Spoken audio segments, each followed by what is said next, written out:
All right, we live, Beena. Okay. Hello and welcome to Moreness-Culture. Good morning, Syl. Good morning, Grain, Good morning. hopefully. Good morning. Good morning. Yes, Yeah. yes.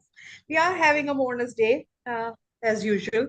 But some days are more filled with Moreness and some are, Yeah. yes, normal days for us. Even our normal days are filled with Moreness, by the way. Anyway, so we were having that and we are having that. What we are doing here, okay, for new people who will join us on TikTok, Instagram, YouTube, and of course in the group, we are doing the capital R reading for of Carlos Castaneda's books about Don Juan, Yeah. with a very specific intent to connect with Don Juan, connect with his intent to share, capital S, share, moreness. This is what we think that what Don Carlos was doing, trying to extract value from that. Okay, of course, the mediums can vary. Don Juan says shared a lot of mediums, but the intent behind that, the bigger picture, the bigger intent is that he was sharing moreness. And of course, Yeah. it applies to every aspect of our life. This is what we see. This is how we see moreness, that we can extract value beyond our expectations and the conventional thinking. This is what Moreness is. And we have created this space of Moreness culture. Here we are practicing Moreness culture, where you can have value without having any belief. This is something what we are doing. This is a free space, what Syl has created for us, and we are having value. So much value every single day. Nowadays, this process of capital R reading of Carlos books about Don Juan, it is going to be a big, huge project. We are doing this. What we are getting. So yesterday, Sil shared a lot of things about Carlos, and I was not feeling very good about that. Okay, why Sil is giving him hard time? Like, okay, Carlos is not getting it, and I was like, okay, this is how we understand the new things. When first time, anyone, if you imagine yourself, if you see or get something, have access to something which is completely alien to you, you have no idea that it's an object, living object or not, if it is a square or a circle, if it is if it is dangerous or not, how you are going to explore it, by doing some random things. So that was my idea, that okay, because Don Juan's sharings were completely alien to Carlos. That's why he was asking stupid questions and doing Yeah. some gestures Yeah. also. But Syl was not mentioning about his act or of trying to explore things. That is okay. But the way he was doing that, even though the sharing was completely alien to him, he was still having some assumptions about that. That is where the real problem was. Exactly. Exactly. And he didn't want to break out of his bubble. He just insisted on his particular worldview. Yes? Yes. And I was not understanding this because in my mind, I was like, okay, yes, these are new things. That's why he's doing that. But because he was having No. assumptions about those things, he was not completely receptive, capital R Correct. receptive. He And wasn't that even is a the little bit receptive. He problem. was completely blocked. Not even worse than that, he was insisting on his worldview. That's why, he's an extreme, right? He's an Yes, extreme. yes. And Yeah. that was the problem. So even though we are busy doing this like for months now, I was not getting the point. Yeah. I was Oh, like, okay, right. why Of why still why is our giving? Carlos such time, or being obtuse, or Yes, dense, or blocked, or yes, narrow, or yes, limited. Yeah. Yeah. And exactly, arrogant exactly. also. Yeah. Yes, Self-important. Yeah. absolutely. And I was not getting it. So whenever Sil said something about him, I was like, okay, oh, again, Sil is giving him a hard time. He's not that bad. He's not this You and must all feel that. sorry for Carlos. Yes. And and yesterday I understand that what is the problem. So Yeah. sometimes even when you assume that, okay, again, my side of assumption, that yes, I do understand things, we have to be free from assumptions. It was my Yeah. assumption also that I was not like, I was getting a bit, okay, yes, overwhelmed by that. Okay, well, why Syl is giving him hard time? Why he's doing that? Yeah. And that assumption was not giving me full insight of the problem, Yeah. Yeah. which Yeah. is against Yeah. receptivity. So Yeah. it's Yeah. not like, okay, you have to completely believe on everything. No, but just don't have any belief or idea prior to that. That's the only condition Yeah. for capital R Well, receptivity. and also, right, and also trust. Yes, and when it comes to people we don't know, we can trust a bit suspiciously sometimes, or be Yes, a little bit, I still a bit broader. But in the case of Beena and I, if Beena were to say something similar, and I'm like, seriously, Beena, come on, that's not very nice of you, or whatever. yes, That's a lack yes, of trust. I should know better. So I have to default to insisting first. This is now in Moreness-Living, yes? Insisting first yes, that Bina has a good reason for saying so. Yeah, and I have to check with Bina. This is core and fundamental to Moreness-Living. That I check with Bina to say, wow, Bina, it seems to me like you being a bit harsh here on whoever. At least that seems to me, right? I'm not saying you are, but it seems to me. Then Bina will explain, yes. but okay, you'll see in this, and then she gives, okay, I get it, right? So that's the way to come at this. But Bina was sort of thinking that I was being fair, which Bina should know better that that's not going to happen. That's just not a part of who I Yeah. am. Yes, Yes. yes. And I was okay. The trust was there because I was continuously thinking about that, and of course paying attention. I was not leaving it like, Yeah. oh no, you're just being biased towards him or being unfair to him, so I'm not going to pay attention to that. I was continuously doing that. That was my part of or the gesture of Yeah. trust. Yeah. That yes, I was waiting for that. That something is going to click. And Yeah. before we go further, you need to fix your Instagram profile because it is just showing half of both. Like, okay, one side is your name and one side is just half of your Oh, shoulder we why? can see. Yeah. Yeah. Why? There's nothing I can do on Instagram to make a difference except moving. Oh, But okay. uh, I mean, I should be in the middle of the picture, and then it shows. I don't know. Okay. Okay. I don't know. Uh, Which that's way all do we I can have to do. go to put into the Instagram? Yes. That's very interesting.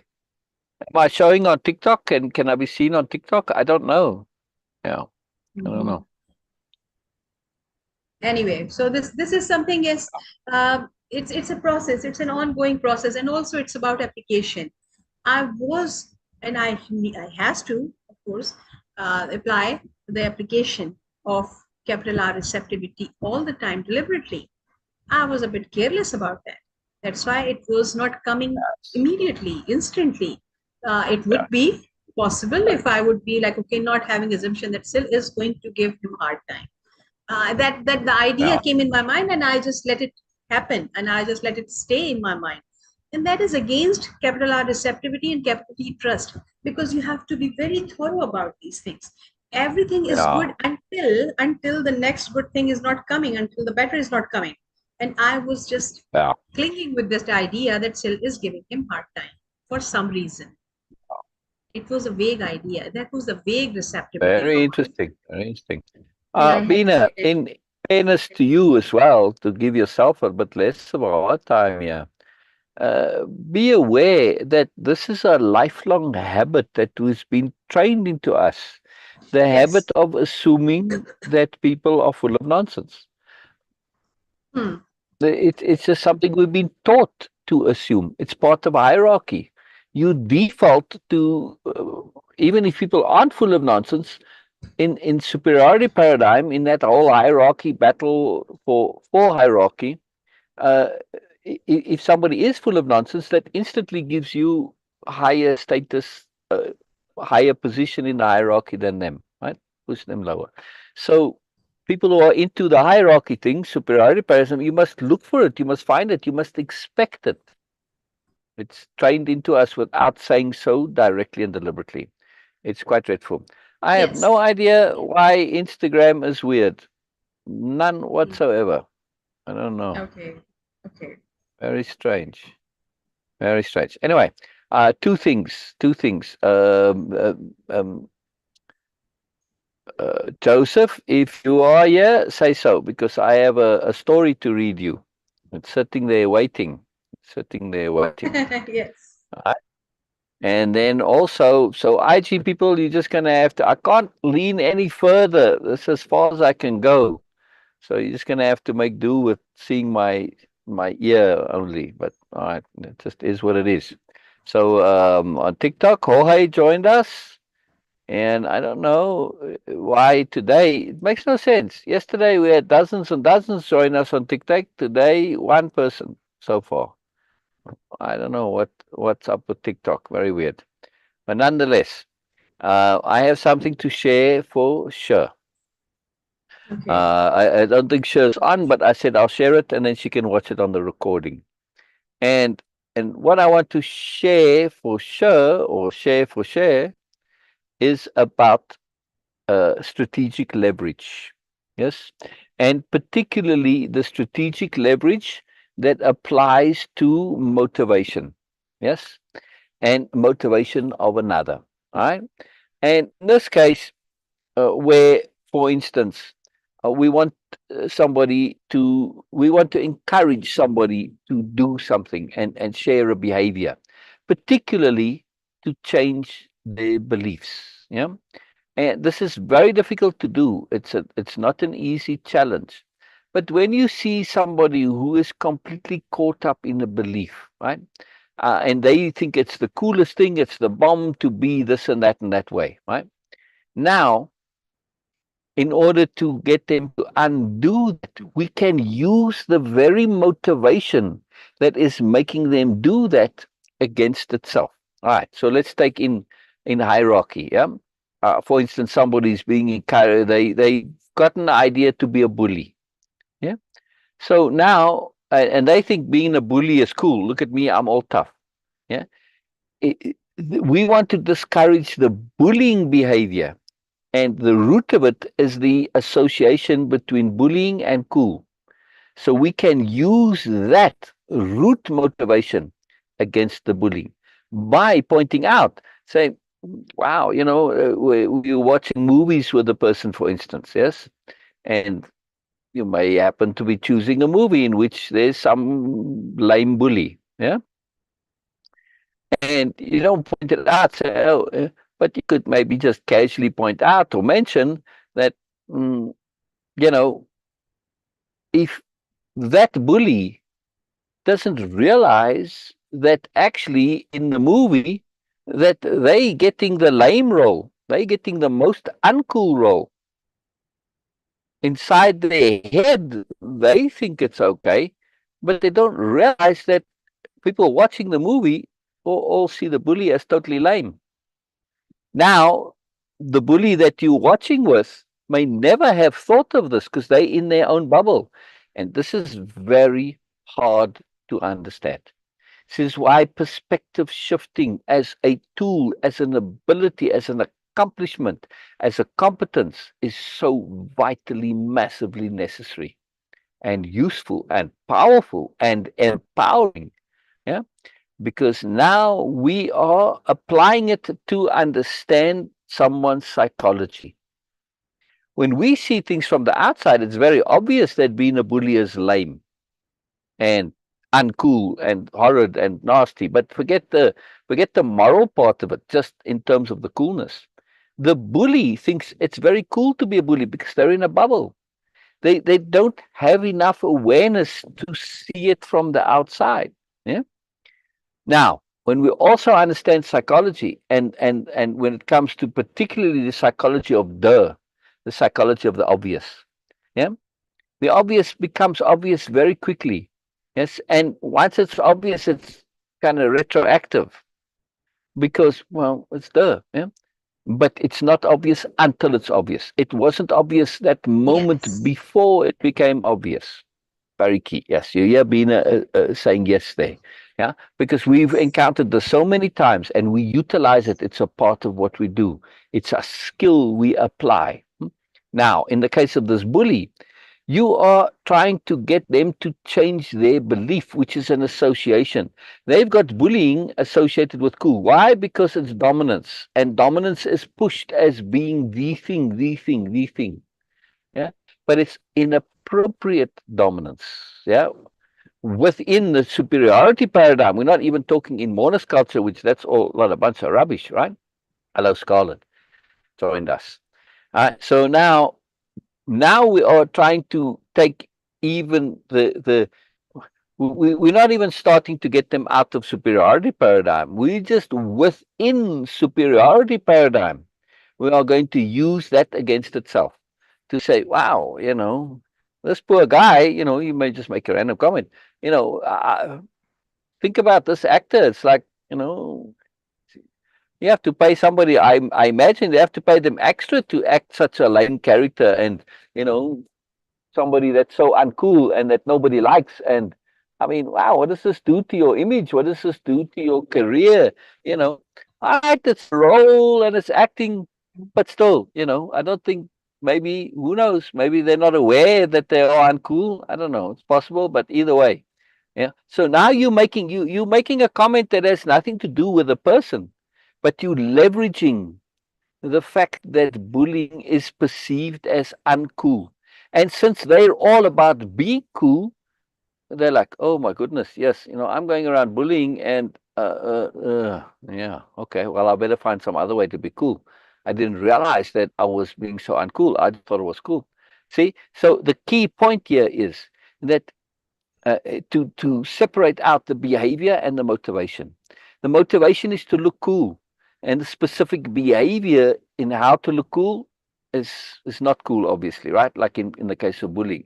So that doesn't mean that we cannot use the motivation and turn it against the behavior itself. Now, if somebody is really going to take this thoroughly, they're going to stop being a jackass and superior and bullying and dominance, because if you go all the way with that, all of that is uncool, and you'll end up in Moreness-Culture, which is what we're all about, right?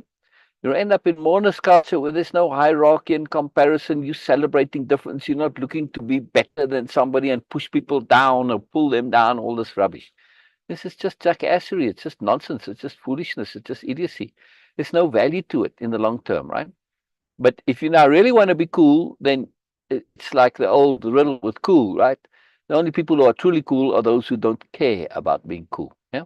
So when you go to the end with this, then you can see, well, they'll actually grow out of all of that nonsense by pursuing cool. So we can leverage the very motivation that's causing the problem against itself in the end. Yes. And that's the point I wanted to make for sure. That's a very important point, very big deal point. So look at the root motivation and find ways to associate it with positive behavior, with wanted behavior, or to negatively associate it with unwanted behavior, like in the case of bullying. So, man, that's just like really uncool. If you're going to be in a movie, who are you going to be cast as? You're going to be cast as the lame bully that is just lame and uncool and nobody likes and everybody hates and everybody thinks is a big doofus and a jackass and an idiot and a fool. Is that who you want to be cast as in the movie? Powerful motivation, yes? All right. Joseph, if you're here, say something, because we have a story to share with you. You asked a question. And I want to answer your question. You asked how Beena comes to be here. I'm part of Moreness-Culture. Very powerful story. Very powerful story. All right. So lacking that, we shall continue with our reading. Yes. And yeah, we're getting to exciting stuff now. We're really starting to get into this. And where we are is Carlos has come back to Don Juan, and he's brought his book with him, the first book, right? And the first book is been published, and he's showing it to Don Juan. But then he comes back a second time, and he's sharing. He's obsessed with this theory that in the group peyote meetings, metotes as they call them, right? He's obsessed with this idea that there's a very subtle and a very sophisticated, very complex queuing going on. And why does he have to believe this? Because that queuing is a way to explain that people are perceiving something independently, which otherwise would be supernatural.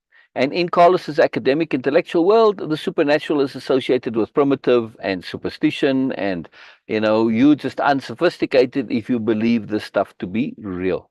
Yeah, which Carlos did because he experienced it firsthand. But then when he went back to academia, that wasn't flying over there. So now he had to come up with this whole system of invention. But of course, this is also going to break down, and we're going to see how he deals with this problem. And all of this is part of Carlos's problem with his worldview.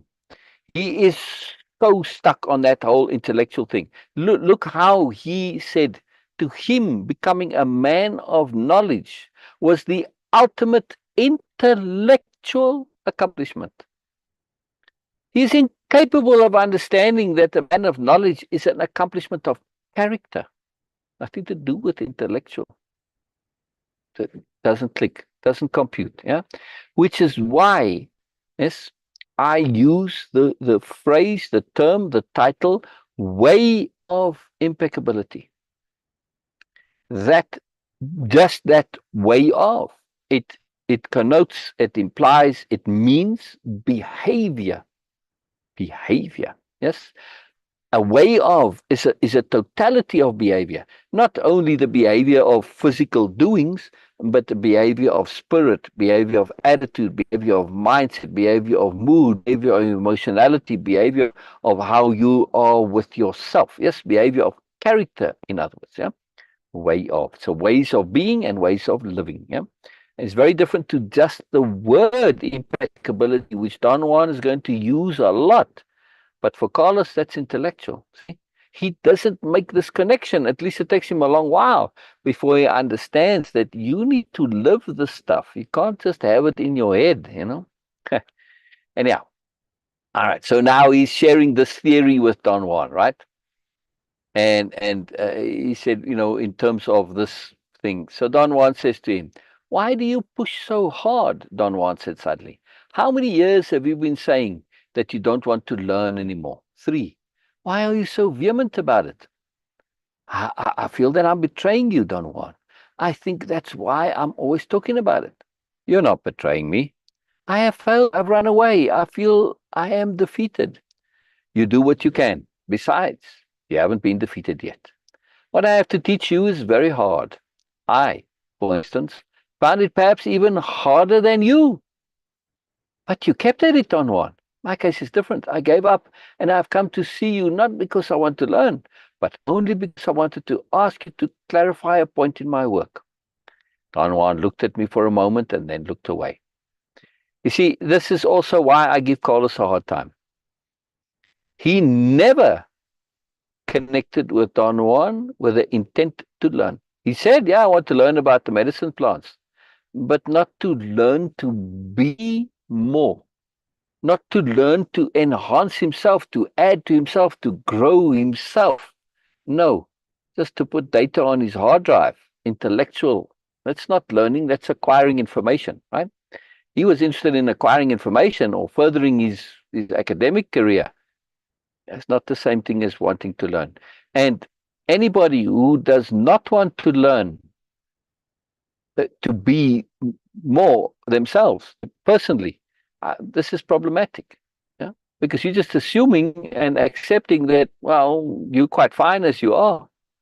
And that's an arrogance that's hard to excuse. Right, Beena? Yes. So I give Carlos a hard time. Now, most people, you go about your daily life and, self-improvement and learning. This is something that's not really part of the culture, part of your work, part of your family. And to do so, you have to kind of disrupt things. Okay, I can understand that this is not your focus. But those same people, they don't necessarily assume, oh, I'm quite wonderful as I am. Yes, occasional narcissist, yes. But here's the problem with Carlos. He's got access to this in an environment in which it is appropriate and it's okay to learn and grow, and still he doesn't step out of that bubble. Right here now. Why aren't you coming to learn, Carlos? Right there. Yes, it's my question for you. Yes. I gave up and I have come to see you not because I want to learn, but only because I wanted to ask you to clarify a point in my work. Why are you not coming to learn, Carlos? Is learning and growing not something that matters, that's important? Whether it matters to you personally or not, doesn't matter. It's still something that is important. Yeah, you have an opportunity to learn and you're not taking it. What the hell's the matter with you? Yeah. Don Juan looked at me for a moment and then he looked away. You ought to let the smoke guide you again, he said forcefully. No, Don Juan, I can't use your smoke anymore. I think I have exhausted myself. You haven't begun. I am too afraid. So you're afraid. There is nothing new about being afraid. Don't think about your fear. Think about the wonders of perceiving. Again, Carlos, you need a smack upside the head. You have access to wonders, moreness, beyond moreness, and yet all you can see is your nonsense. Seriously, dude, come on, come on, come on. I sincerely wish I could think about those wonders, but I can't. When I think of your smoke, I feel a sort of darkness coming upon me. That's that worldview collapse. It is as if there were no more people on the earth, no one to turn to. Your smoke has shown me the ultimate of loneliness, Don Juan. That's not true. Take me, for example. The smoke is my ally, and I don't feel such loneliness. But you're different. You've conquered your fear. Don Juan patted me gently on the shoulder. You're not afraid, he said softly. His voice carried a strange accusation. Am I lying about my fear, Don Juan? I'm not concerned with lies, he said severely. I'm concerned with something else. The reason you don't want to learn is not because you're afraid. It's something else. I love this. I love what's coming. Capital H hearing, Beena, pay attention. Yeah, watch.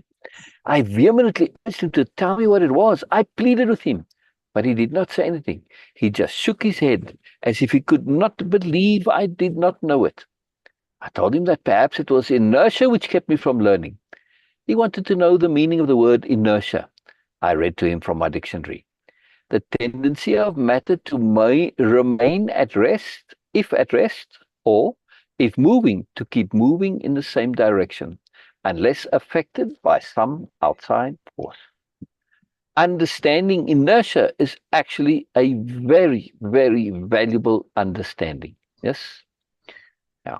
And also momentum, right? But inertia in particular, because it's the tendency of things to remain at rest if they're at rest, or if they're moving, to keep moving in the way that they are moving. If you want to understand overwhelm and procrastination, understand inertia. Now, see? Make sense, Beena? Yes. Yeah, very powerful, very powerful. It's wonderful. All right. So Don Juan says, unless affected by some outside force, he repeated. That's about the best word you found. I've told you already. Only a crackpot would undertake the task of becoming a person of knowledge of their own accord. A sober-headed person has to be tricked into doing it. This is a worldview that comes up regularly with Don Juan, which of course we have to disagree with. Yes, I understand it, but I have to say, well, Don Juan, I realize why you're saying it. And again, we throw out the agree and disagree. So let's just focus on the understanding. Why does Don Juan say this, which there's an obvious flaw to it? Because he is talking contextually.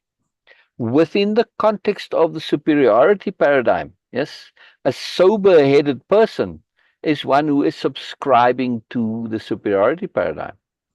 And to do what you're doing is to step outside of all of your goals and ambitions. Yeah. So be aware here that this is a statement that doesn't make sense when you look at it in overview perspective, but it makes total sense within the context of superiority paradigm, right?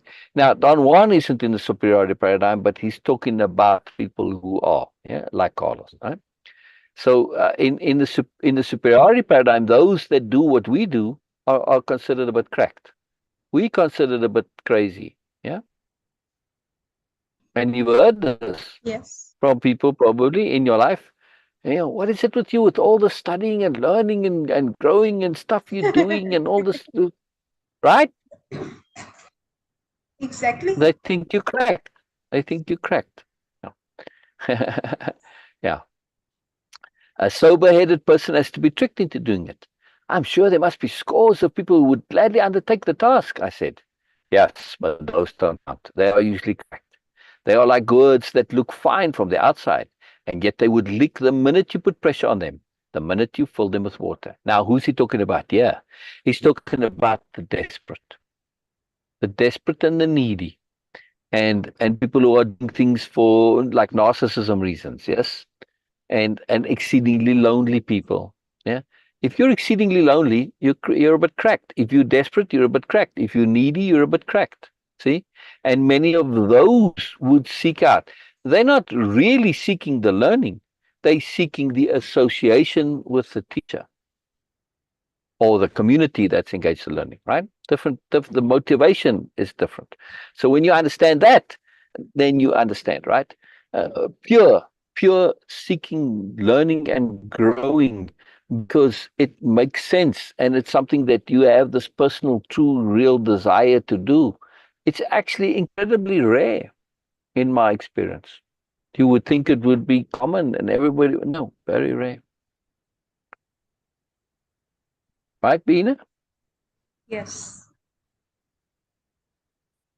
I mean, I can honestly say I know one person my entire life that has come at it purely. Others have come to be in the space of learning and growing, but their initial motivation was one of need, for instance. Yes, Mm.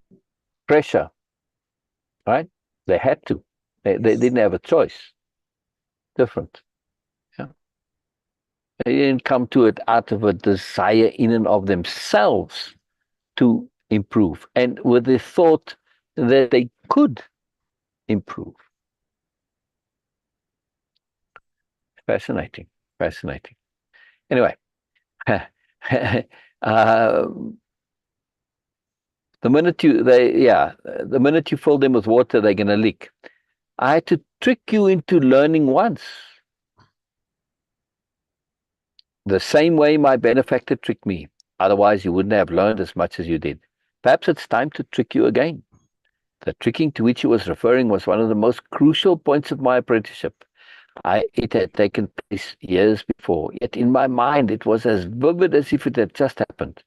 Through very artful manipulations, Don Juan had once forced me into a direct and terrifying confrontation with a woman reputed to be a sorceress. The clash resulted in a profound animosity on her part.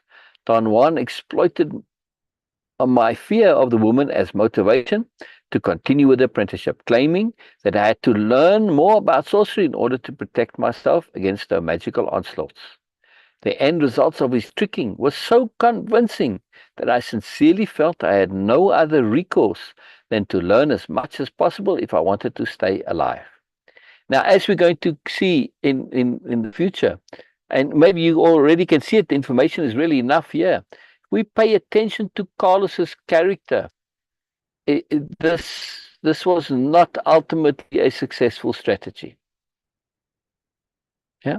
Now, Carlos is a unique case. I don't think any strategy would have been particularly successful. Why? Because Carlos is meant to be obtuse by the universe so that we can get the whole range of attempts at him. Right? He's meant to be difficult to crack, meant to be difficult to get through to. Yeah. Yeah, it's just too fascinating. Yeah. Yeah. If you're planning to scale, they've been a drop. If you're planning to scare me again with that woman, I simply won't come back anymore, I said. Don Juan's laughter was very joyous. Yes. Don't worry, he said reassuringly. Tricks with fear won't work with you anymore. You're no longer afraid. But if it is needed, you can be tricked wherever you are. You don't have to be around here for that. Yeah, yeah. Oh, you assume too much, Carlos. You assume too much. He put his arms behind his head and lay down to sleep. I worked on my notes until he woke up a couple of hours later. It was almost dark then. Noticing that I was writing, he sat up straight and, smiling, asked me if I had written myself out of my problem. Yeah, it's interesting. This is way back in 68, right?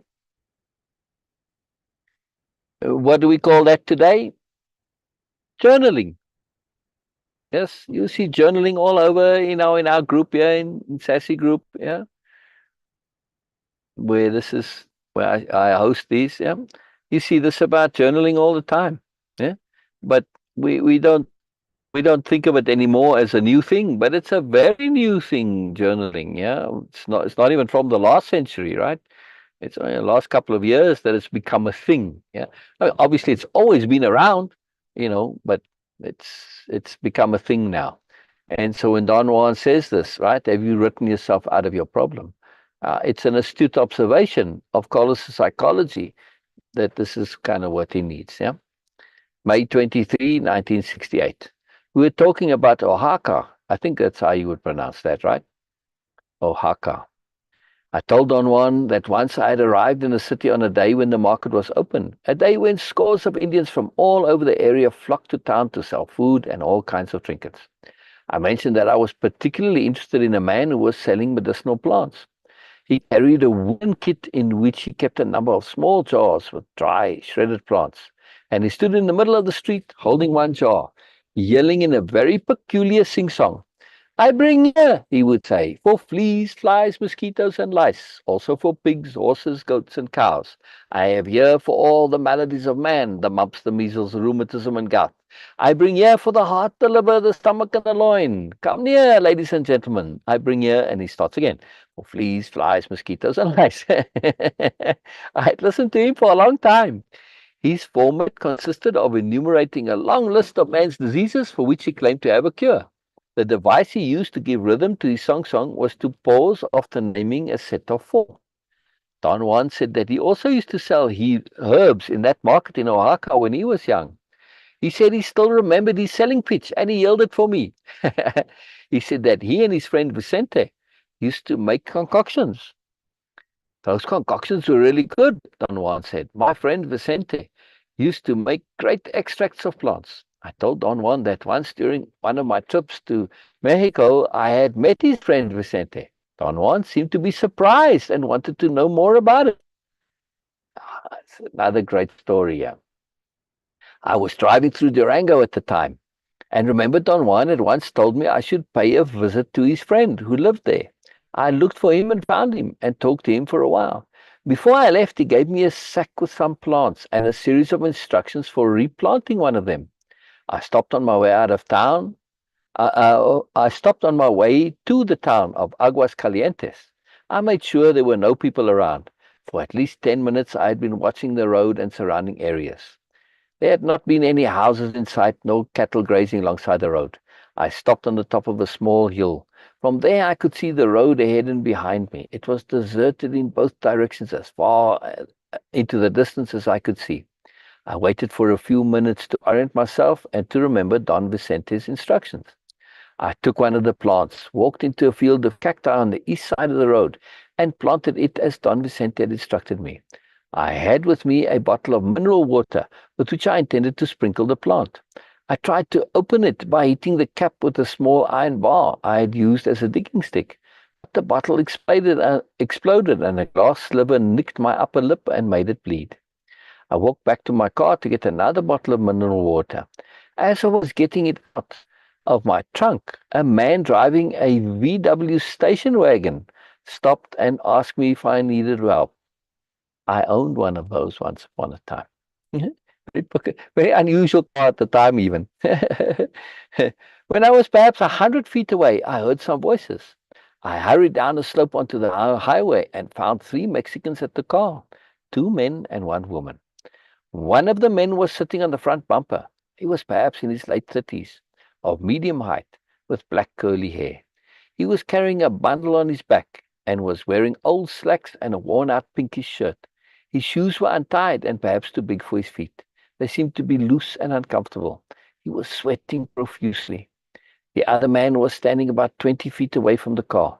He was small-boned and shorter than the other man, and his hair was straight and combed backwards. He was older, perhaps in his late 40s. His clothes were in better condition. He had on a dark blue jacket, light blue slacks, and black shoes.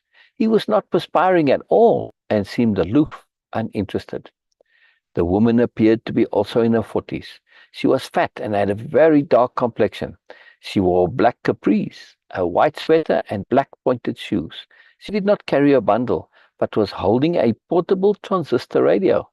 She seemed to be very tired, and her face was covered with beads of perspiration. When I approached them, the younger man and the woman accosted me. They wanted a ride. I told them I did not have any space in the car. I showed them that the back seat was loaded to capacity, and there was really no room left. The man suggested that if I drove slow, that they could go perched on the back bumper or lying across the front fender. For self-important Carlos, this isn't going to fly. I thought the idea was preposterous, yet there was such an urgency in their plea that I felt very sad and ill at ease. I gave them some money for their bus fare. The younger man took the bills and thanked me, but the older man turned his back disdainfully. I want transportation, he said. I'm not interested in money. Then he turned on me. Can you give us some food or water? Can't you give us some food or water? He asked. I really had nothing to give them. They stood there looking at me for a moment, and then they began to walk away. I got into my car and tried to start the motor. The heat was very intense, and the motor seemed to be flooded. The younger man stopped when he heard the starter grinding and came back and stood behind my car, ready to push it. I felt a tremendous apprehension. I was actually panting desperately. The motor finally ignited, and I zoomed away. After I finished relating this, Don Juan remained pensive for a long while. Why haven't you told me this before? He said without looking at me. I did not know what to say. I shrugged my shoulders and told him that I never thought it was important. It's damn important, he said. Vicente is a first-rate sorcerer. He gave you something to plant because he had his reasons. And if you encountered 3 people who seemed to have popped out of nowhere right after he had planted it, there was a reason for that too. But only a fool like you would disregard the incident and think it wasn't important. He wanted to know exactly what had taken place, and I paid Don Vicente the visit. I told him that I was driving across town and passed by the market. I got the idea then of looking for Don Vicente. I walked into the market and went to the section for medicinal herbs. There were 3 stands in a row, but they were run by 3 fat women. I walked to the end of the aisle and found another stand around the corner. Then I saw a thin, small-boned, white-haired man. He was at that moment selling a birdcage to a woman. I waited around until he was by himself, and then I asked if he was Vicente Medrano. He looked at me without answering. What do you want with that Vicente Medrano? He finally said. I told him I'd come to pay him a visit on behalf of his friend, and gave him Don Juan's name. The old man looked at me for an instant, and then he said he was Vicente Medrano, and was at my service. He asked me to sit down. He seemed to be pleased, very relaxed, and genuinely friendly. I told him about my friendship with Don Juan. I felt that there was an immediate bond of sympathy between us. He told me I had known Don Juan since they were in their 20s. Don Vicente only had words of praise for Don Juan. Toward the end of our conversation, he said in a vibrant tone, Juan is a true man of knowledge. I myself dwelled only briefly with plant powers. I was always interested in their curative properties. I have even collected botany books, which I sold only recently. He remained silent for a moment. He rubbed his chin a couple of times. He seemed to be searching for a proper word. You may say that I am only a man of lyric knowledge, he said. I am not like Juan, my Indian brother. Don Vicente was silent again for another moment. His eyes were glassy and was staring at the floor of my left side. Then he turned at me and said almost in a whisper, "Oh, how high soars my Indian brother." Don Vicente got up. It seemed our conversation had finished. If anyone else had made a statement about an Indian brother, I would have taken it for a cheap cliche. Don Vicente's tone, however, was so sincere and his eyes were so clear that he enraptured me with the image of his Indian brother soaring so high, and I believed he meant what he had said. "Lyric knowledge, my eye!" Don Juan exclaimed after I had encountered the whole story. "Vicente is a brujo. Why did you go and see him?" I reminded him that he himself had asked me to visit Don Vicente. "That's absurd," he exclaimed dramatically. "I said to you, someday, when you know how to perceive, you should pay a visit to my friend Vicente. That's what I said. Apparently you were not listening." Hello back, Beena. Is that you back? Did I hear you back? Yes. Yes. Good, good. All right, Beena, there's a preamble to the story. Yeah. And I want to catch you up because it's very important, the story. Uh, Carlos goes to visit Don Vicente, much the same way as he went to visit Zacatecas, right? Without knowing what he had done. And and Don Vicente gave him plants and instructions to go and plant these plants. It was a gift, right? But it was a power gift, obviously. Anyway, so Carlos stops at the side of the road in the middle of nowhere, and nobody's around. Of course, he's very worried that people see him, that he might look stupid. Anyway, when there's nobody there, he goes to plant the thing, but he breaks the bottle of water and he has to go back and get another one. And when he gets back to his car, there are three people waiting at his car, right? And just out of the middle of nowhere, three people. They odd. And he describes them in very great detail. And they want to ride into town, but his car's full of stuff and he can't give them a ride. And the guy says, "Well, we can sit on the back fender or across the front." And Carlos, "No, it's preposterous." And he gives them some money for bus fare. And, "Oh, don't you have some food for us?" "No." "Or water?" "No," says Carlos, "I don't have anything for you." Anyway, so off they go, and his car won't start at first, and finally it starts, and he zooms away, right? Or one of them comes to give him a push, right? And so now he's told Carlos the story. Sorry, he's come back and he's telling Don Juan the story, right? And so then he's now Don Juan is asking, "Tell me exactly what has happened with your meeting with Don Vicente," right? So he describes meeting him in the market and chatting, and this is the part where he came in where Don Juan, how high he soars my Indian brother is. Vicente is talking about Don Juan, right? And where Don Juan corrects him, says, "Yeah, but now Don Juan, why did you go see Don Vicente?" He said, "But you told me to." And then Don Juan says, very important here, right? "I said to you, someday, when you know how to perceive, you should pay a visit to my friend Vicente. That's what I said. Apparently you were not listening. I argued that I could find no harm in having met Don Vicente, that I was charmed by his manners and his kindness. And here again is that arrogance. Yeah. He refuses to accept that there's this other world of power that he is involved in. So, of course, everything is to him just ordinary. And he wants to insist on that his meeting with Don Vicente was just ordinary, right? Anyway, you're going to see now there's more coming to this, right? Don Juan shook his head from side to side and in a half-kidding tone expressed his bewilderment at what he called my baffling good luck. Of course, we, through the lens of attunement and overview perspective, can understand Carlos's baffling good luck because it comes up repeatedly. The universe is looking out for Carlos because Carlos is going to share all of this. Carlos is the medium, the portal for bringing all of this knowledge out. Yeah, so he has to survive. Yeah, otherwise, well, that project dies. Yeah. And so he gets to experience all these things and survives them with this baffling good luck. Right? Yeah, because otherwise it won't come out, right? He said that my visiting Don Vicente was like walking into a lion's den armed with a twig. Don Juan seemed to be agitated, yet I could not see any reason for his concern. Don Vicente was a beautiful man. He seemed so frail. Ordinary perceptions. Come on, man. His strangely haunting eyes made him look almost ethereal. I asked Don Juan how a beautiful person like that could be dangerous. Your superficiality is off the charts. Yeah?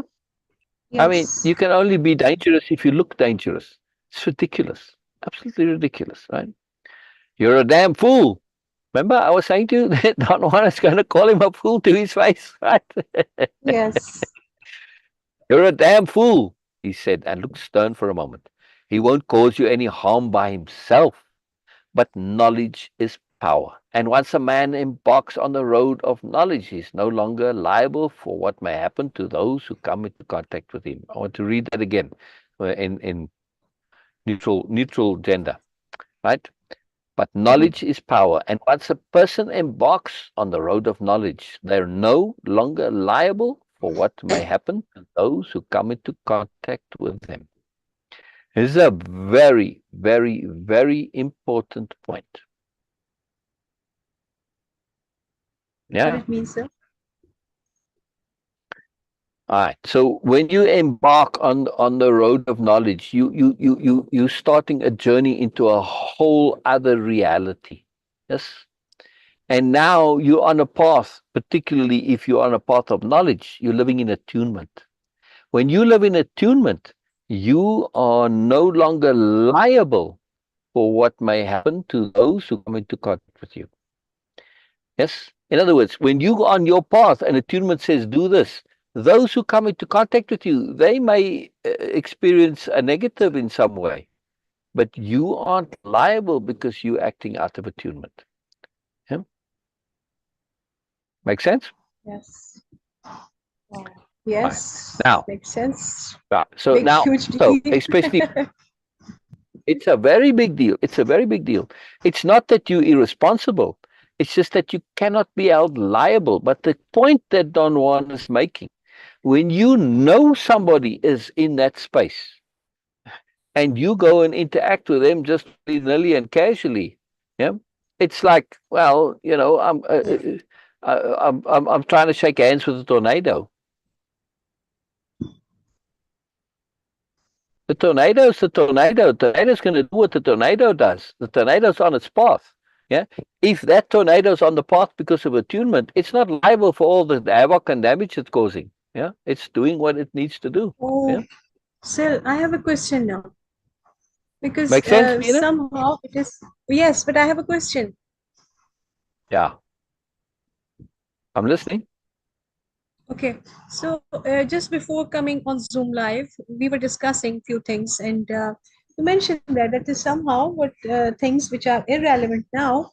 I'm not having very strong memory of those things, but which is of course absolutely capital A appropriateness, an application of it, practical application, of course, of this, but it was. From your side, it was years of uh, of persistence that you were trying to keep everyone and everything together on your journey. Yes. Yeah. You were insisting on that. Not everyone, but Yes. Yes. I'm just the saying that. Okay, small. I'm trying to keep it in general. That okay, yes, not specific for anything or anyone, Yeah. but it is just your way Yeah. of doing things. Right? But Don Juan, what is Don Correct. Juan is saying? It is quite different to that. Yes. One would have told me I was being inappropriate. Is that what you're saying? No, I'm just saying that okay, what Don Juan has said long ago, you were doing differently. Yeah. Yes. Okay. Yes and no. I mean, I always was doing my own path, but at the same time, I also applied much of what Don Juan shares because there's great overlap. So be more specific. I'm a little lost in what you mean. Sorry, please, Beena. Okay. We will discuss it later. But I saw Joseph is here, and he says, here. Yes, I am. Have you Where's seen his Joseph? Why am messages? I not? Oh, there he is. Oh, sorry, Joseph, I didn't have it clicked. And Sher's here. Ah, dang it. I forgot to click the chat thing. All right, brilliant, brilliant. All right, I tell you what we're going to do. I am going to end the TikTok, and then I'm going to do another. Sorry. I missed both of you. Ah, dang it. Ah, lost. All right. Anyway, don't matter. We'll do this now. So sure, I did share about leveraging the motivation that drives the bad behavior to drive a change of behavior. The same motivation can be applied. Yeah. And that's the key understanding, that to separate out the behavior and the motivation. Being motivated to be cool can be applied positively and negatively, in other words, right? So you just have to find ways to reassociate it and to use cool and uncool specifically, right? To say, well, what you think is cool, look at it from a different perspective, and then you see it's uncool, and then the bubble collapses. And that's usually the case when it comes to motivation. Very powerful. Anyway, I discussed it in the beginning there, but let me end the TikTok. Yeah, and then I'm going to start. I'll start another TikTok. Yeah, just because of the Yes. time. Yeah, I'll get clever here now, and we're going to start on a new topic. All right, Joseph. While TikTok refreshes, uh, that question you asked. You asked, how did Beena come to? I'm trying to remember the exact words. Do you remember the exact words, Beena? No, not the exact words. No. Come to be here, come to be in Moreness. I don't remember exactly how you phrased it. Do you remember, Joseph? Can you refresh my memory, please?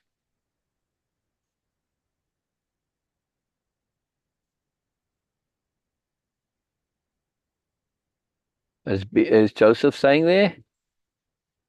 Okay, let me just check.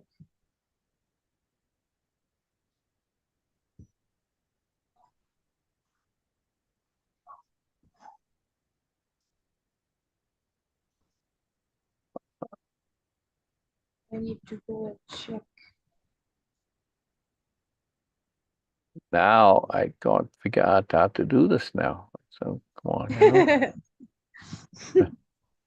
Well, I ended the live and I'm right there in the whole software for TikTok, and there's nowhere to Yeah, go this live word. anymore. Yeah. So Joseph says this word. How did Ah, Beena get? this world. So how did you come to join this world? And by this world, I'm assuming Joseph is meaning Moreness-Culture, our interaction, way of impeccability, etc. Yeah. Yes. Right. That's how I'm taking this to mean. Yes. Yes. Yes. All right, all right. I'm going to share that in a moment. Let me just pull up the file here. I have it ready and just waiting for TikTok to come, and I have to do a different screen share. So, oh, well, we have to end this and start again.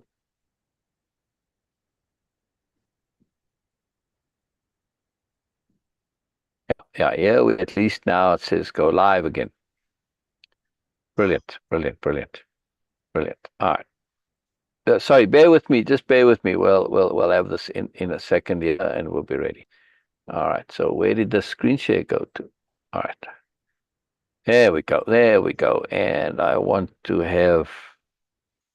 It's not giving me that. All right. I guess I have to just do it in general.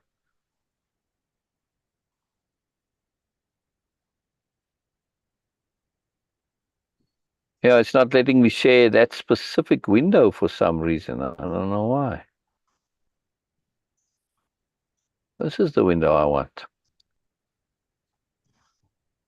You see, it's not showing me that as an option. Who knows? Weird stuff. All right, but it's taking time. I'll just share the whole screen this time, which makes it not convenient for Instagram. And yeah, Sophie and the Philosopher. So this is to answer the question. Let me just make sure that I am actually live on. There we go. Sophie and the Philosopher. And chat interview. All right.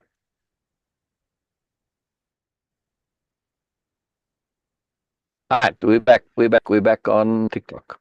I'm sharing a story to answer Joseph's question. Joseph's question is, How does Beena come to be a part of this world? Yeah, and this world, Moreness-Culture world, Way-Of-Impeccability world, right? And how did this come about? It's very particular, and I'm going to share the story of how this came about. Let me just get everything so I can see the comments there. All right. Sorry, I didn't see you guys' comments before. Yeah, I was but thrown out today. All right, here we go. Sophie and the Philosopher.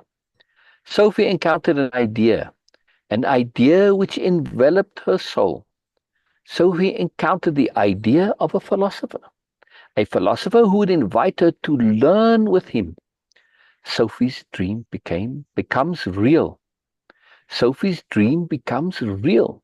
Her intent, her desire manifests, materializes as the philosopher actually comes into her life.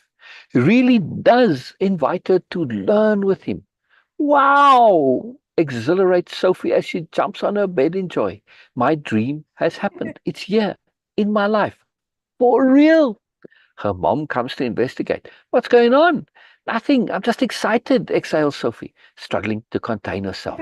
Nothing except dreams can come true. Intents can materialize. Sophie continues jumping for a while because this is beyond imagining the incredibleness of what's transpired. This philosopher she has manifested has asked her to be in connection with him and learn philosophy and share with him her journey. Wow, what a dream come true. But then, Sophie says, but wait. I am Sophie. Sophie is short for sophisticated. Sophie, sophisticated. Same name. I am Sophie. I am sophisticated. I am Sophie the sophisticated. Wait. The philosopher has invited me to learn and partake in learning and growing, and knowledge and expansion and awareness and intent and all these magical things. But I know little. I also know I am more. One thing I am not going to do is be influenced by the philosopher. Nope.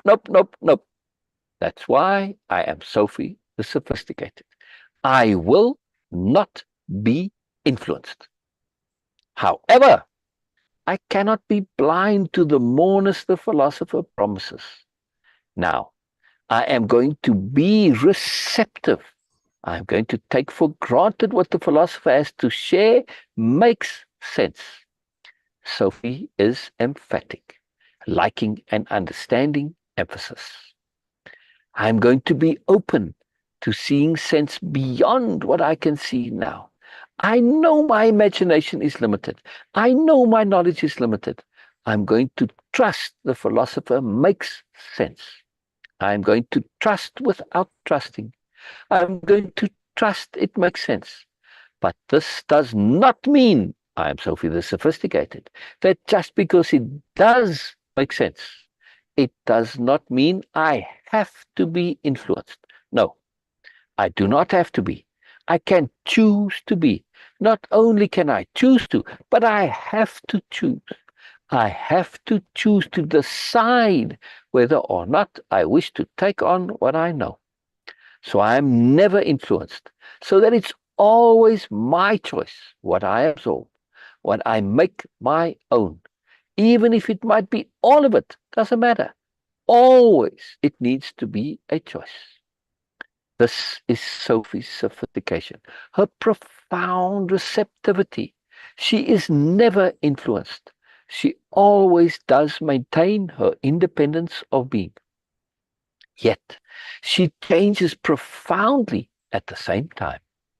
What a magical story.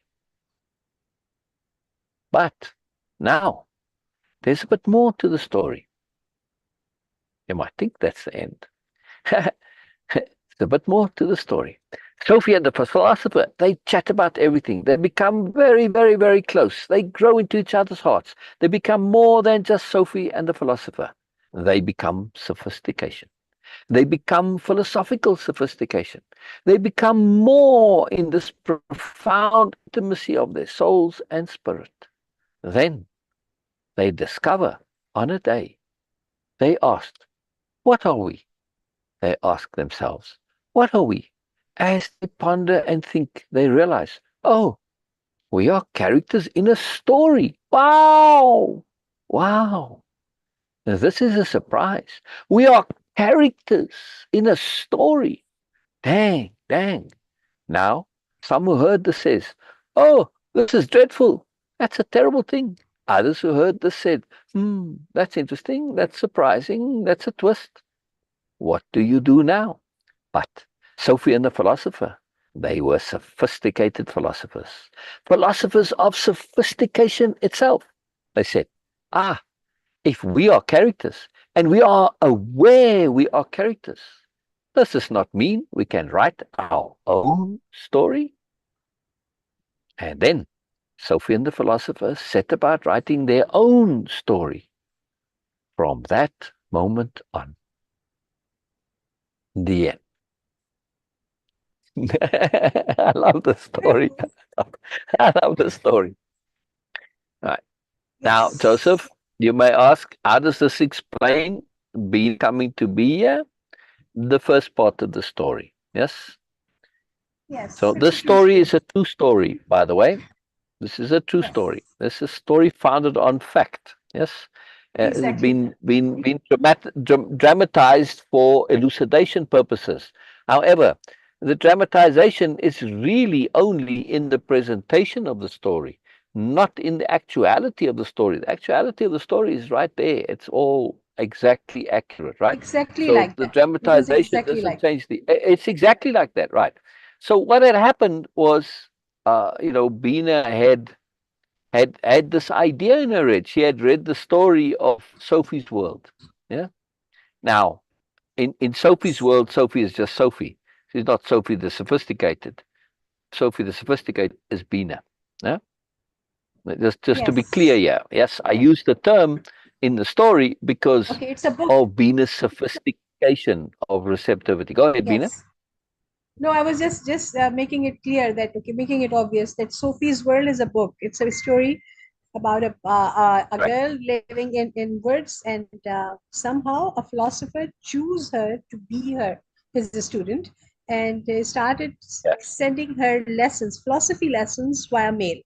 Yes. So this is the Yes. story, Yes. and I when I read that, I was super excited, and of course, it was like a even the dream was beyond my capacity. Like it was something like a miracle thing.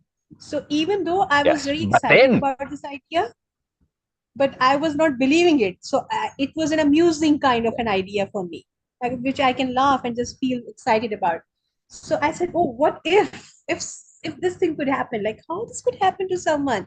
How someone can be so lucky that living there in a completely it remote really area, and captured your imagination, right, Peter? yes, yes, absolutely. And I was thinking about that. And your intent. Yes, and I was like, what if? Oh my God! And then this is how the story started. Of course, not immediately after a year or two, I guess. Right. Like maybe, yes, maybe more than that. And Oh, then wow. Oh, one wow. one day, yes, and then one day I just saw a One fine day. post on one fine day, yes. Like every good story, one fine day I found a post Also, in my news feed, which is again very anomalous because we were not Facebook friends before. And I never seen anything before from him. That was the first one. And that was the the first day of me out of job. I was free. That the was the him being first day. me, right? Sorry?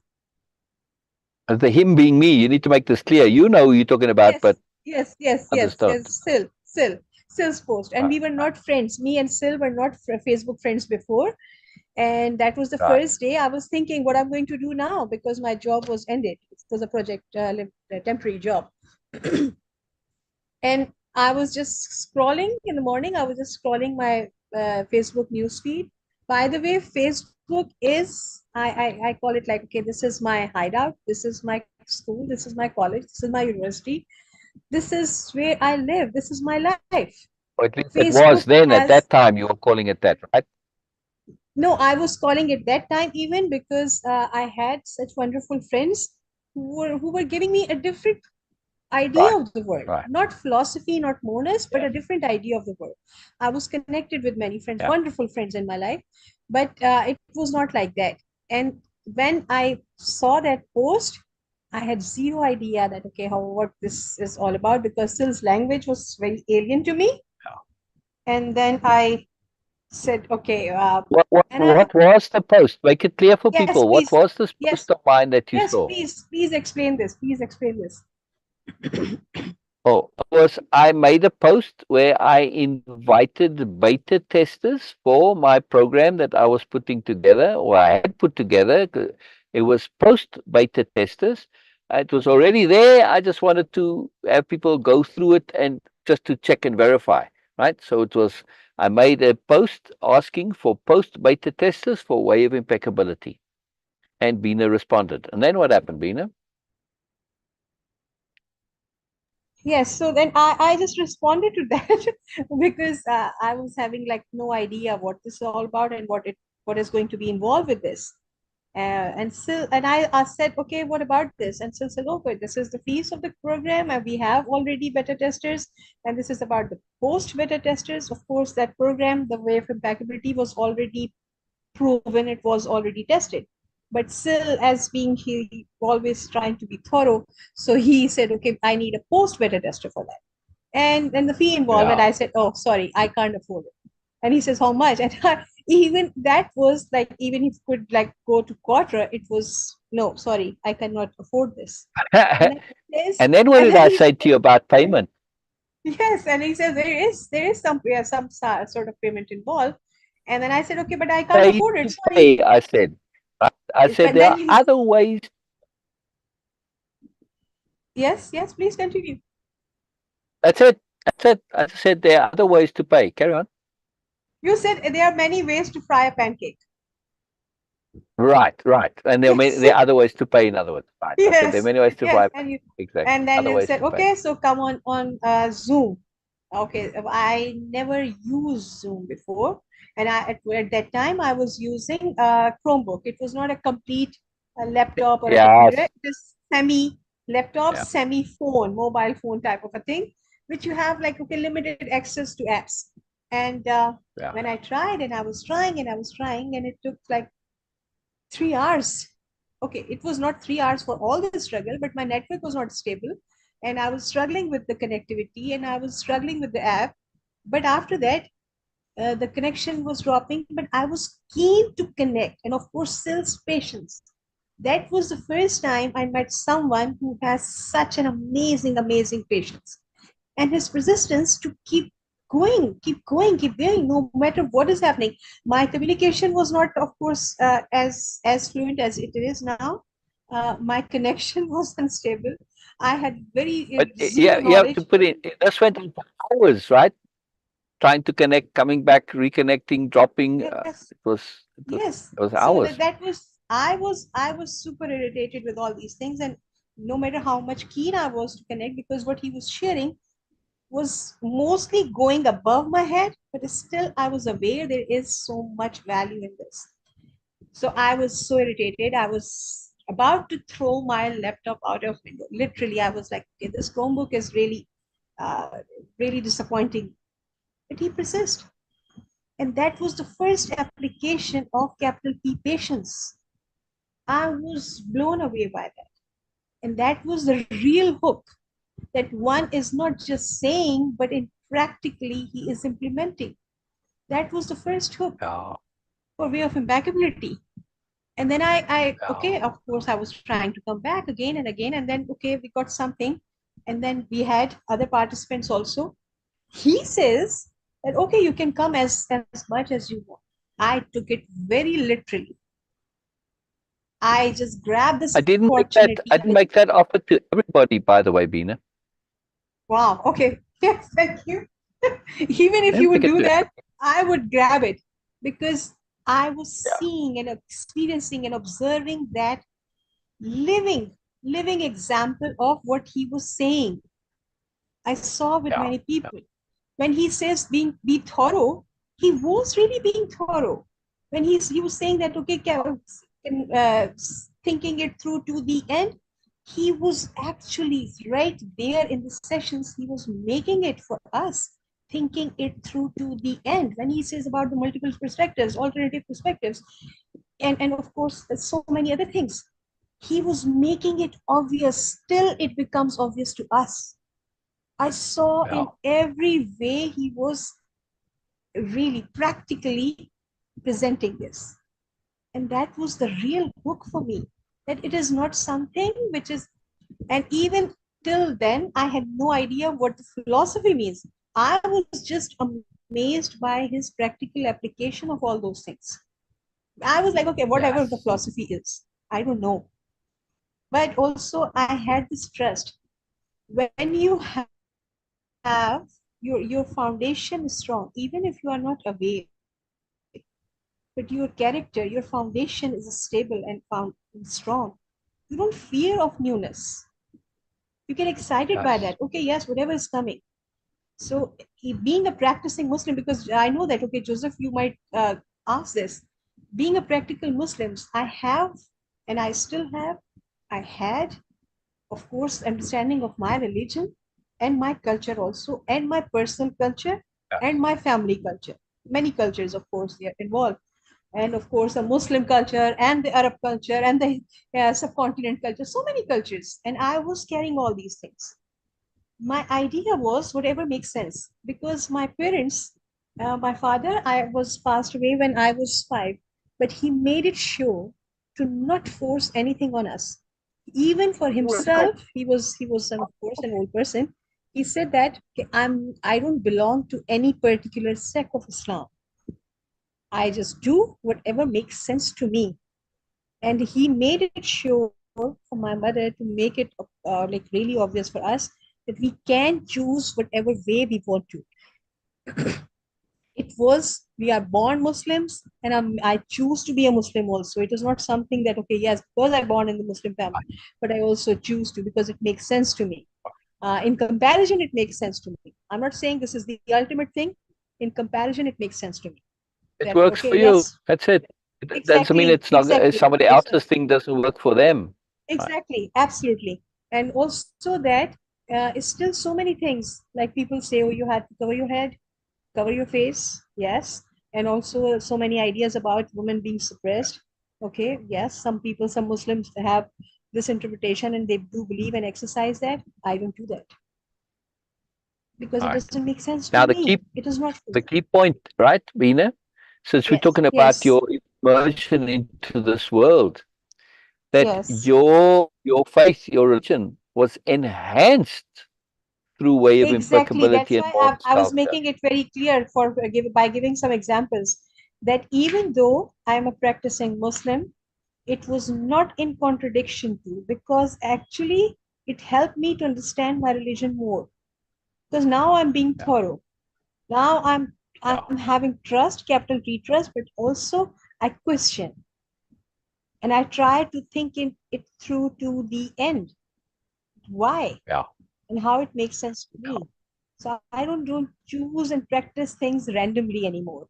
So I am a Right. practicing Muslim, and way of impeccability actually made it more obvious and more clear for me to make deliberate choices for myself. So this Okay. is how the whole Yes. journey is for me, and still, of course, it's a long journey. I don't know Yes. where it will go. I'm in the process. I'm in just in the beginning right now, and I'm not saying it out of humility or by try to be humble. No, this is the fact. This is the actuality that I'm in just in the beginning of this journey right now.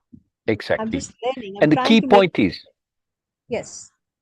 okay, go ahead, sorry, go ahead. No, Sorry. no, please continue. Well, I wanted to say, sorry, I thought you had paused there and I jumped in. Sorry, sorry.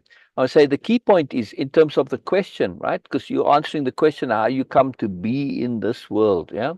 Our world, the Yes. Moreness world, Moreness-Culture world, Way of Impeccability world, world of attunement, Yes. etc. Because a door was opened for you, a door which was in response to your particular intent. Now, I want to emphasize this very, very, very, very, very forcefully. When we set an intent and a door opens in response to that intent, make sure you step through. Yes. Otherwise, those doors are not likely to open quite as wide in the future, if at all. Exactly. Exactly. If at all. So if you set an intent and the door opens, make sure you step through. Yeah? Beena did. Yes. She stepped through fully, wholeheartedly, unreservedly. Yeah? And this is a profound thing that Beena did. And it was not easy for her in the beginning.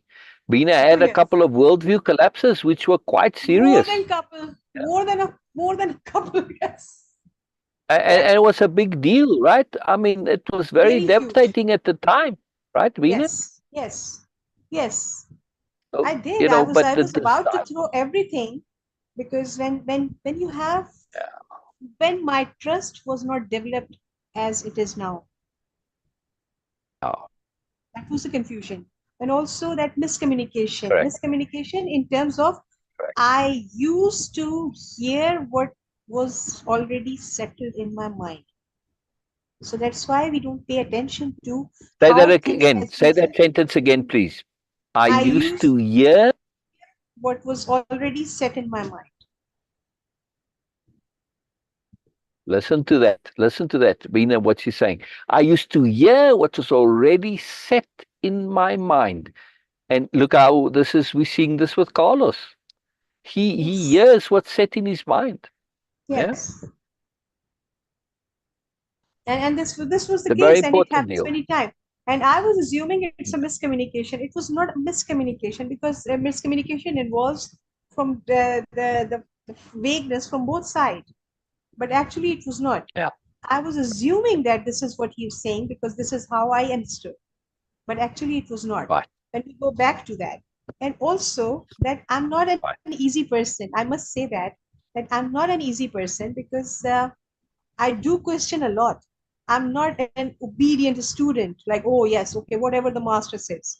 I am not, and I do struggle a lot in my culture also, because the teachers but we never had that relationship.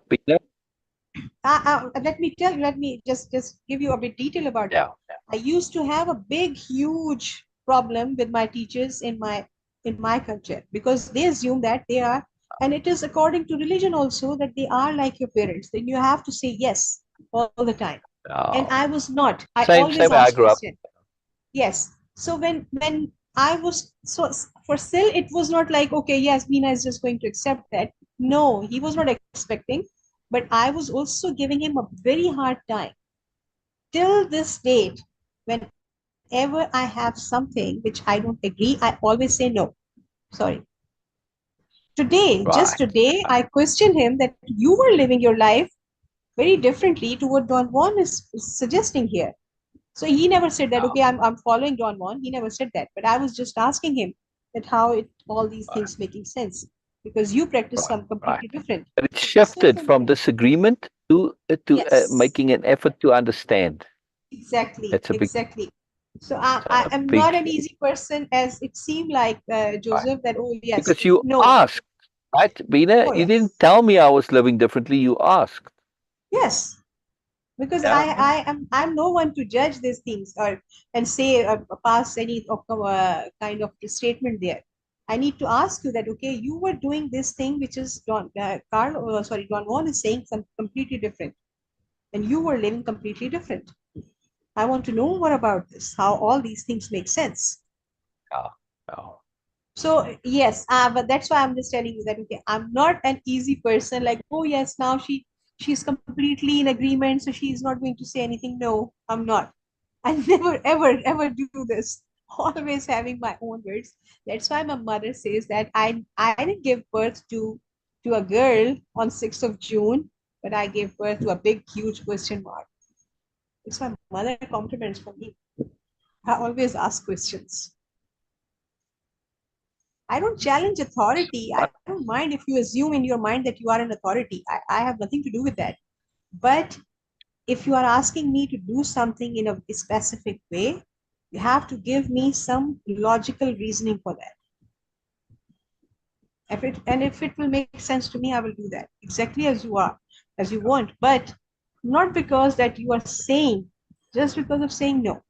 It has to make sense to me. Yeah, yeah, yeah, exactly. And stepping through that door and partaking and being thorough and immersing and seeing when opportunity comes our way. But the most important point, and this is the problem with Carlos and Don Juan, is to understand that we have a limited capacity to understand moreness initially. We have to learn the language of moreness, whatever the particular moreness is. Now, in our case, we are learning the language of conceptionality, which is moreness in any form, because we are learning the abstract language, right? So it doesn't Yes. matter which particular form the moreness comes. But still, as a start, you could learn the language of the particular moreness, the bubble that is a moreness. But only then will you really be able to connect fully to it. Yes. But if we learn the language of moreness in general, we can connect to the greater moreness of the universe. But that's very important, right? To be aware that initially when you encounter moreness, you are going to be perpetually misperceiving. Right, Beena? Yes.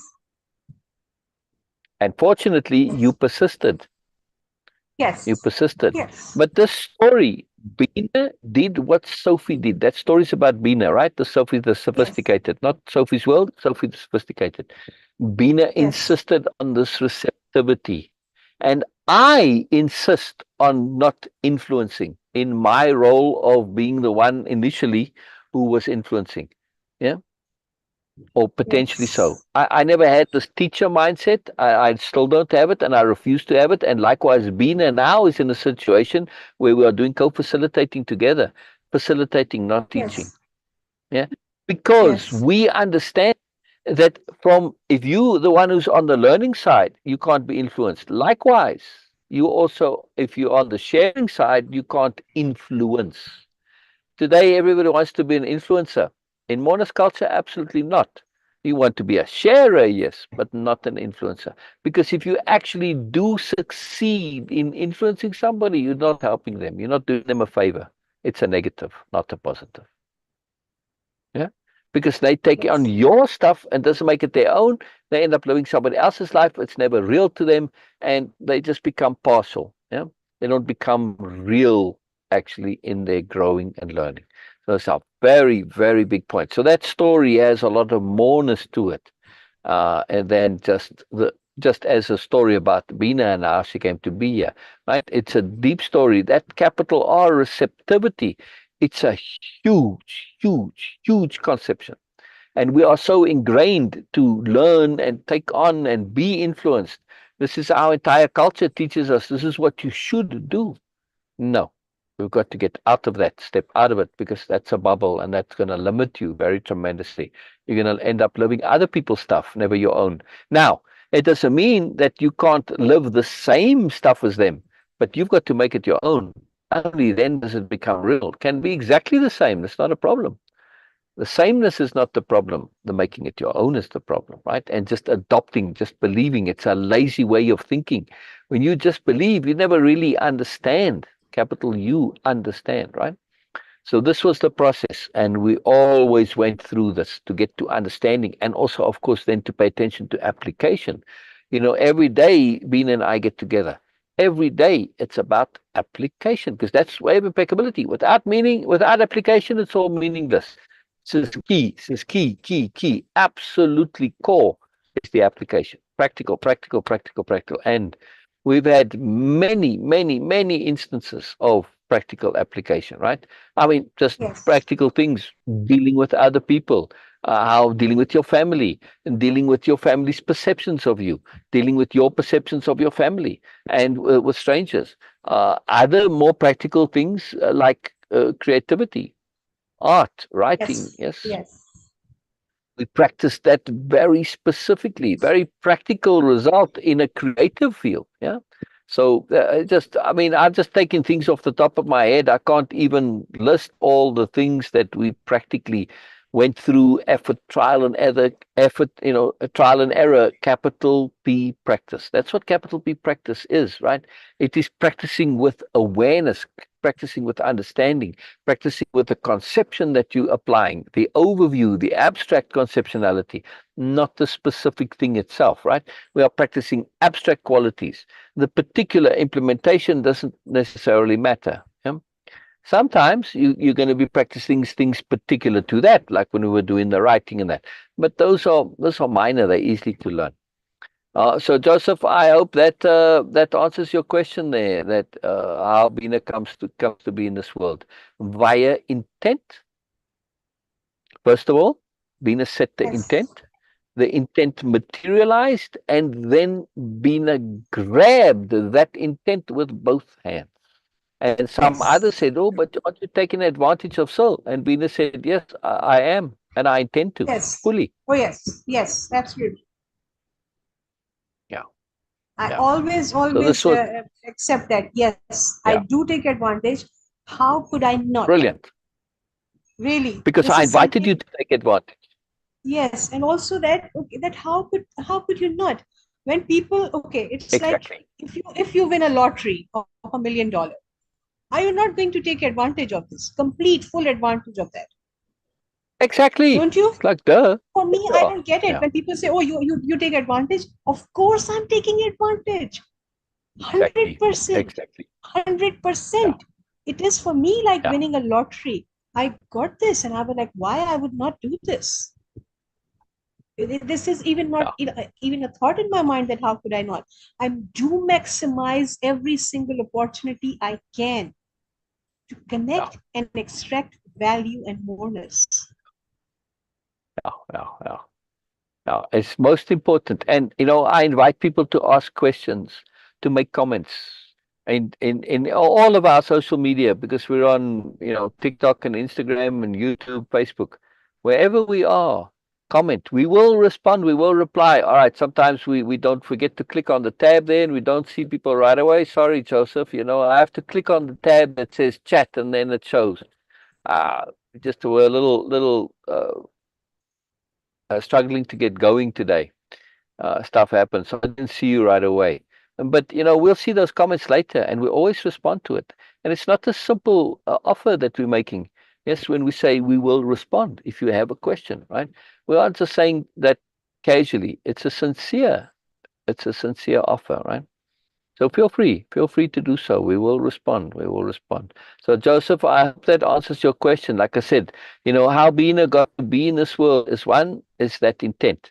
And two, it was acting on that intent. That's very, very crucial. She took actual action to do so. Yeah. As if you don't act on your intents, they don't come.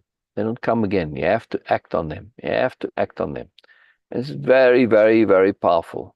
Um, and if whatever your actions are, your intent and your underlying motivations, when you're acting and it's impeccable, like Beena says, grabbing this opportunity was a matter of impeccability.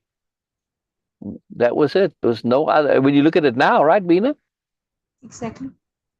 How could I It not? was There absolutely is no other impeccable to option. do that. Precisely. Absolutely. It was best Absolutely. use of energy. Best use of energy Absolutely. was the right It thing is to for do. me, it is exactly like when I say that, okay, if you win a lottery of $1 million, are you not going to take Yeah, full yeah, advantage of it? yeah. 100%. Yes. Are you Have going to to. just throw away like, okay, You have I'm to. going to just leave 10,000 there because I have million? Yeah, No, you're going yeah, to get every single penny out yeah. of it and take full advantage of it. This is what I did, and this is what I'm doing. Exactly. Exactly. Very important. Very, very, very important. People I want call to it give a law of shout out to attraction, Brown law of Bunny. assumption, law of attraction, law Right. of assumption, whatever you want to call it.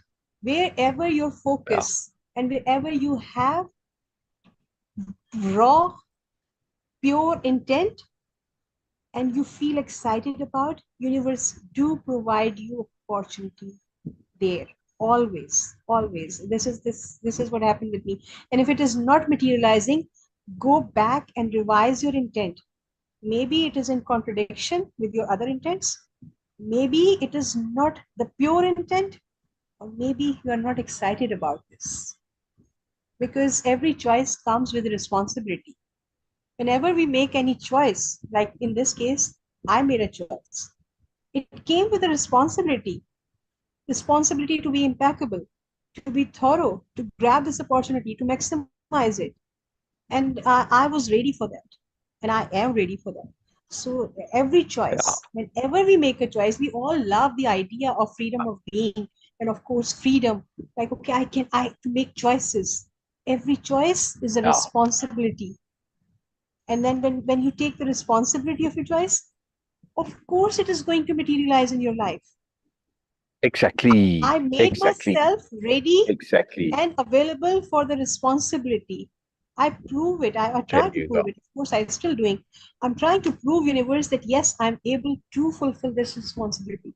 That's why I'm having Yeah. this materialization in my life. So, and in it applies to everything. From a simple choice you make, like, okay, this is what I'm going to do in my life. This is what I'm going to make choice. It can be very simple thing like choosing a different toothpaste or a mouthwash. Every choice comes with a Exactly. responsibility. What I'm going to eat, what I'm going to wear, how I'm going to talk, what I'm going to Everything. walk, and everything. Everything. Everything. Everything is a choice. And every choice is a responsibility. The problem is that Yeah. my subconscious is not ready for the responsibility, but my mind saying that, yeah, I just want to have this choice in my life. There is a contradiction. And whatever is not Yeah. materializing in my life is because of this contradiction. I'm saying it out loud to everyone. Whatever is not materializing in my life, even though I'm saying that this is what I want, there is some contradiction in my subconscious and my conscious.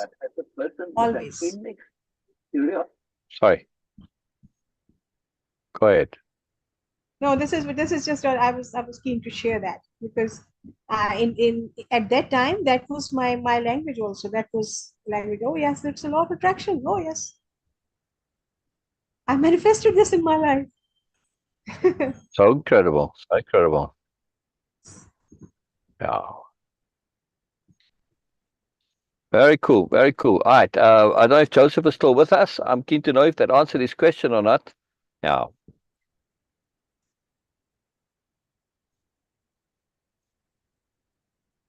Yeah. Is he commenting there? Okay, let me see.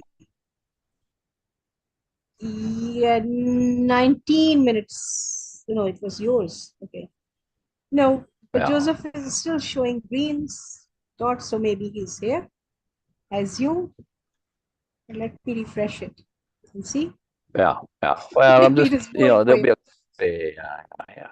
No, but Joseph Yeah. is here. Okay, at least he's active. Yes.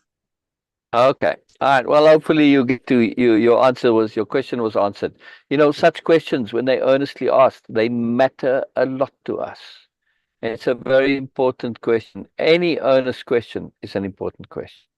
And earnest questions we take very seriously. They are very precious. They are truly capital G gifts. Yeah. There's an awesomeness to Yes. it. And also from an attunement point of view, to respond to earnestness is simply appropriate. Yes, it's almost no choice. I mean, there's always a choice, but not really. Yeah, very powerful. Yes. So I was saying, Brown Bunny, I missed their comments on TikTok. I'm still a bit new to TikTok, and the way to go live with TikTok, because we do it, it's just complicated. So I missed Brown Bunny's comments. So thank you very much, Brown Bunny. They made a couple days ago, in separate various times. So I'm sorry, Brown Bunny, to have missed your comments, but hopefully we'll see you again. So I'll keep an eye out for you now. Now that I've seen your comments, yeah. Very important, very important. Anyway, thank you, Sher, also for being here. And Norma, if you were here, I don't know, Norma has been coming on, but not commenting always because you got other stuff going on. So either way, we always love when you come, Norma, and always love your comments too. So all right, brilliant, brilliant, brilliant. We'll see you all tomorrow again. We had a double live today, right? I split it up so that Yes. the Sophie story would be a separate thing. Yeah. So very cool, very Yes. cool. Wonderful, wonderful. And we can do that in future also, Beena. It's a good thing to do, to know, to remember, to be able to do. Right? Brilliant, brilliant, brilliant. All right, we'll see you all tomorrow. Any closing comments, Beena? No, thank you so much for asking this question, Joseph. It is always a good reminder for me that how valuable it was and how valuable it is for me still. This is something, it's a very good reminder Yes, because it's an emphasis. So yes. you provide me this opportunity to emphasize again for the value and the opportunity I have in my life. Thank you so much for that. I'm really grateful. And thank you so much, Syl, for And bringing one all point this of up. clarity. Yes, Yeah. One point of yes, yes, clarity. Beena said it's valuable to her. yes. Make no mistake. Do not assume that value is one way. Not at all. Oh, yes. Not at all. Beena's grabbing of that opportunity that was presented, that offer that was made. When Beena grabbed that, the value for me has been inordinate. Inordinate value. We must get out of these assumptions, right? In my enemies of knowledge, of growing, I don't like to call it knowledge, the enemies of learning and growing, assumption. Massive, great big enemy, right? So we assume, oh, Venus coming in and she's on the receiving end. No, when you are sharing, you are also receiving, always. Yeah. And in the ability to share with Bina, man, what a benefit for me. Unbelievable benefit. Yeah. The inordinate value and benefit and moreness that I've acquired. Yes. And every day still do. Yeah? Every day still do. Magic, magic, magic, magic. Right, Bina? I mean, we have Yes. moreness. Every day we have inordinate moreness. Right? Yes. Yes. How can that not be valuable? All right, all right. We'll see you tomorrow, right? Bina, because we Yes, gotta we will go. I see you gotta go. guys Got tomorrow. business to Yes, do. thank you.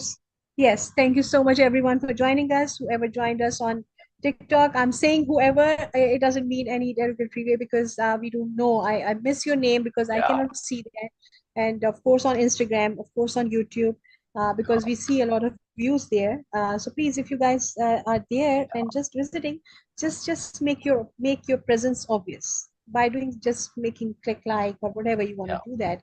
Leave a comment even because by doing so, you're going to train your online algorithm to make more value in your life, to bring more value in your life. Yeah. This is how the emphasis works. You are making a deliberate choice to make your presence obvious. This is the emphasis. This is all what we need. Of course, I'm saying this on my like for myself, but my channel. But it is for everyone. It applies to everything. Wherever you find value, please emphasize your attention there. That oh, this is something what I want in my life. You will see amazing Yes. benefits of this because it works exactly the same in the online algorithm as life algorithm. Make whenever you Yes. find some value, some sort of moreness, make your presence obvious there. Because by doing so, you are Yes. just giving a sign to universe that yes, I'm available here. I want this in my life. Please do so because you will see amazing benefits in your life. This is how I am practicing my life. And thank you so much for joining us. We will see you guys on Sunday. We will have an off day And Norma tomorrow. says thank you. Oh, thank you, Norma. Thank you for being there. Yes. Okay. And thank you, Shir. Yes. Thank you, Joseph. And we will see you guys on Sunday. Bye for now. Yes. Bye bye, everybody. Bye bye. Bye bye. Bye bye. Wonderful. Absolutely wonderful. And live. And I gotta click end 3 times. Oh, Dushka and Emilsa joined us, and Bribri and Briana, I think, and Brian. I'm not sure how to say your thing. I asked for some advice. Brianka, Brianka. All right. Hey, good people, I've missed you all. So go ahead, ask there. I will respond there, Brianka. So yeah, I'll respond in comments, not on the live because we're ending the live now. But yeah, just feel free to ask. I mean, then I will, or maybe tomorrow I will. All right. Bye bye, everybody.